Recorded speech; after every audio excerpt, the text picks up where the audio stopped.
So Franco Colapinto's been re-signed for 2026, and oh look, someone's mentioned me below the post. Good thing we've got that translation feature on X to work out what he's... You know what, I'm kind of wishing I hadn't asked. That's rude.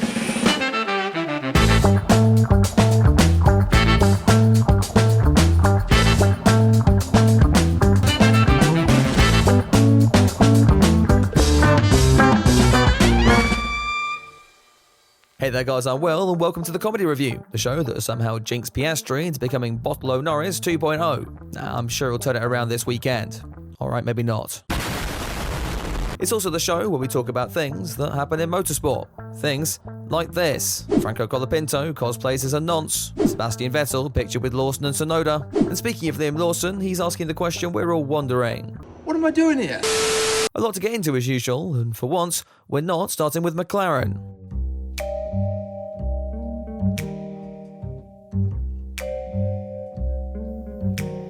As mentioned at the top of the show then, Franco Colapinto was in the news this week, Alpine deciding it wants to do a virtual lap around the Interlagos circuit, though opting not to use their podium finisher from 2024, and instead turning to Belgrano boy over here.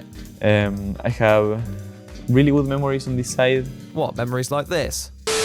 It was good news for Franco fans, however. The Argentinian confirmed alongside Le Baguette for 2026, coinciding with other reports that Paul Aron has been found dead in Briatore's basement. As Colapinto was spotted treating his horse the same way he treats his racing cars, that leaves just 3 seats remaining on the grid for next season, those being the ones controlled by the Cyclops at Red Bull and VCarb, and plenty of questions there then. And as it turns out, their one confirmed driver doesn't appear to know the answers themselves. Yuki, where do you go? Formula E, probably. VCarb's incumbent driver, well, for now, Liam Lawson was also in hot bother with the stewards after attempting his own special livery in Mexico. The white of his racing bulls interspliced with the internal organs of the Mexican marshals. Okay, all jokes aside, this is clearly not the Kiwis' fault. Oh, never mind, according to some Mexican racing bureau you've never heard of, it is. As the FIA did the unthinkable and said something fans actually liked, we wrap up with some shorter stories. Charles Leclerc's got engaged, no bonuses for guessing how Twitter reacted to that one, and Aston Martin unveiled a collaboration with Toy Story. As it turns out, you haven't got a friend in Adrian Newey, who held an internal review of his department and fired everyone after concluding that they were shit. Right, should we get on to practice? It was yet another sprint weekend, thus we had just one practice session for the drivers to dial in. And with Colapinto much more comfortable, having just had his contract extended, maybe Yuki Tsunoda could take a page out of the Argentinian's book and follow suit. Or maybe he could do that, I guess it works too. With the Japanese driver now missing the majority of the session, we can turn our attention to the new special livery debuting this weekend. Williams running in Gulf colours, causing mass confusion amongst the McLaren fan base, who still believe that they came up with that. This livery was supposedly driven by words, which judging by their early pace included underwhelming, slow, and why the f*** are we even here? Anyway, on the subject of words, Alex Albon was quoted as saying he preferred driving around Interlagos when it's wet, probably because he gets to spend half of it with his feet up. Traffic was causing problems out there, Oscar Piastri one of those under fire, before having a scary moment out of the Center S's. Good thing he held that though, just imagine how bad it would be if it hit the wall. Despite this being a sprint weekend, teams get one less set of tyres to play with. Ferrari opted not to use that second set in this session, probably after watching Lewis Hamilton do this to his first. Max Verstappen was another struggling out there, his championship fight hitting desperation levels, clear as he began reminiscing his 2021 racing lines on his way to P17 come the end of the hour. On the other end of the timing boards were the McLaren duo, Piastri claiming top spot, his elation lasting all of 30 seconds before Norris edged him at the death. It's worth noting how we now have 2 bottle counts running, and if you want to find out how we got that second one, I recommend checking out this video. Anyway, with my plugs concluded, let's get to the sessions that really matter.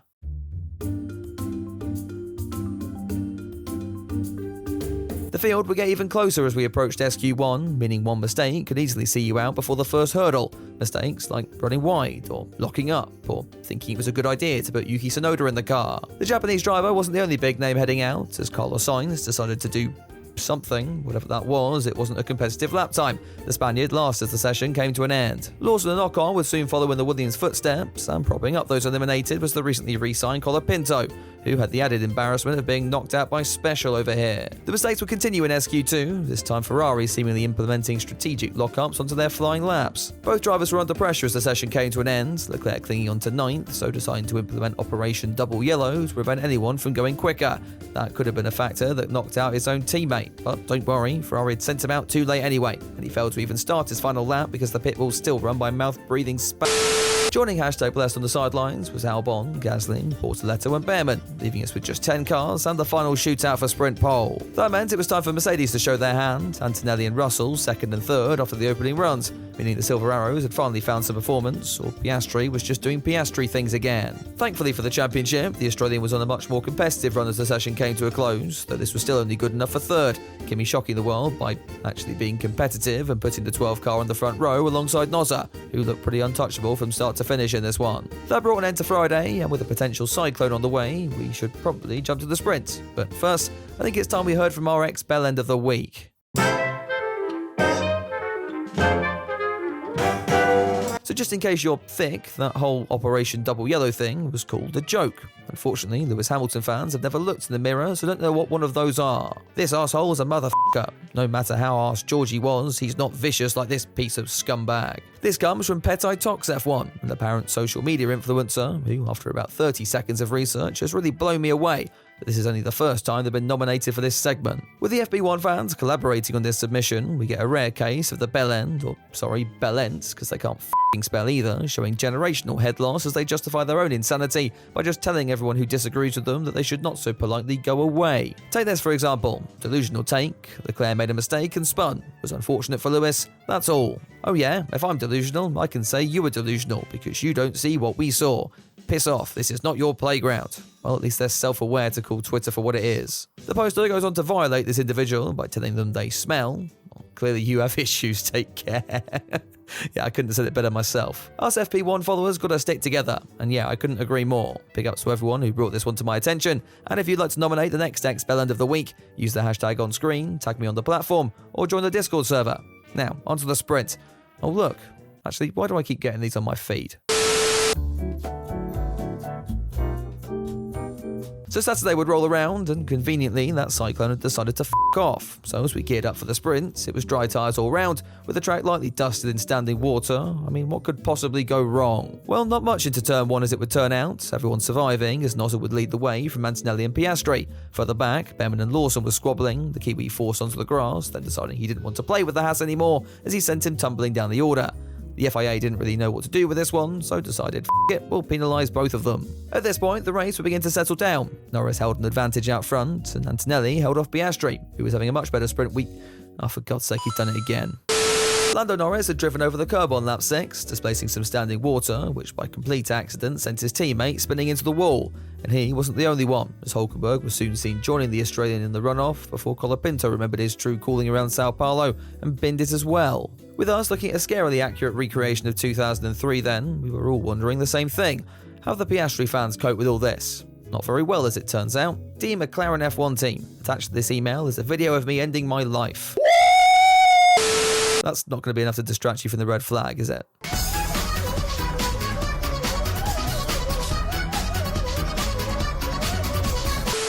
Would attempt to start this race again then on lap 9, Norris not getting the best of restarts and offering up an opportunity for the Mercedes drivers behind. They were too busy play fighting with themselves. Further back, Max Verstappen was busy trying to keep his title hopes alive, scrapping with Alonso and moving into 4th as the Mercs went at it again, and the PR team put in an order for several pairs of replacement headphones for the pit wall. Antonelli would win out in that battle and now go after race leader Norris, whose McLaren team would watch those struggle on the softs in the first portion of the race before the red flag, and thus made the highly intelligent decision to put the 4 car on the red sidewall rubber anyway. That put Nozza under pressure in the closing laps of the race, with Alonso also feeling the heat from the 2 Ferraris in 5th. 2 battles going on at the exact same time was always going to be too much for the race directors to handle, focusing on what was obviously not going to change while showing the Leclerc fight in the microscopic box in the corner of the screen, only to cut away at the exact point the Ferrari dives down the inside. I'd show that to you, but yeah, there you go, surprise, surprise. Much further back, the Sauber of Gabriel Bortoletto was still hunting for a spot in the top 10, though quickly discovered what happens when you turn with the DRS flap still open.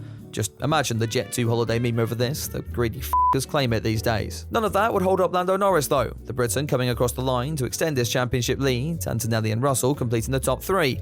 And now it was time to do all of this all over again.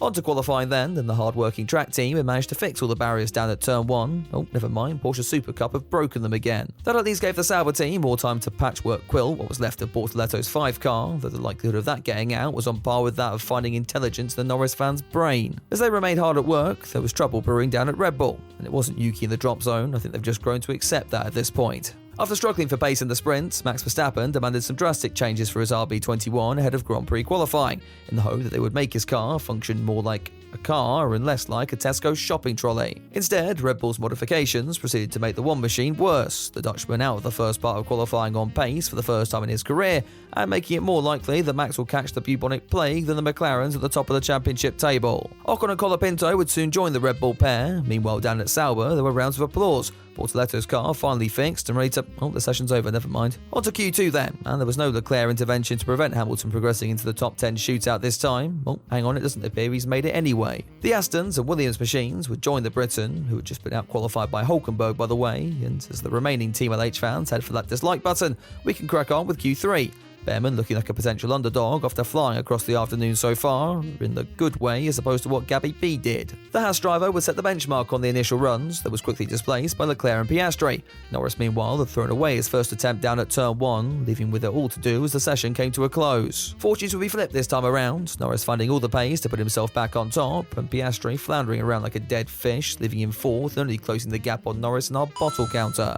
Antonelli would surprise then to line up P2 for Mercedes, and shout out also to the V-car pair, 5th and 7th for Hadjar and Lawson. But you know what, maybe putting Max one of those cars ain't such a bad idea after all.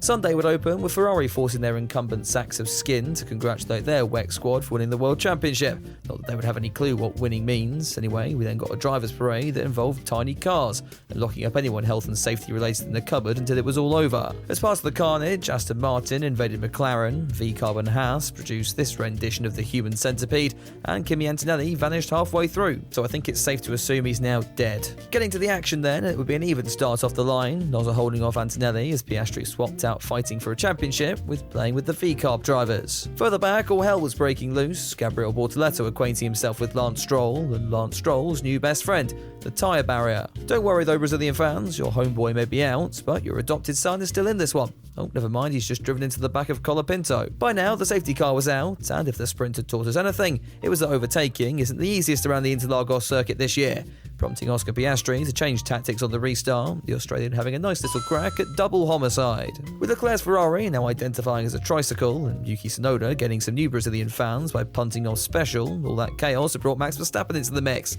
He was up to 13th, and you know what, maybe this championship fight is on after all. Oh, never mind, he's picked up a puncture. Still, could be worse. You could be Lewis Hamilton, who had so little pace he was being passed by Alpine. #Bless was on the radio complaining about holes in his floor, Ferrari's solution being a fresh set of tyres, which is like handing a plaster to a cancer patient. Lando Norris was in a much nicer boat, extending his lead to 4 seconds over Piastri at this stage, and likely put in an even better mood when news came in that the Aussie had a 10-second penalty on top of that. At this point, the green flag pit stops were underway, which explains why Verstappen is back up to 4th.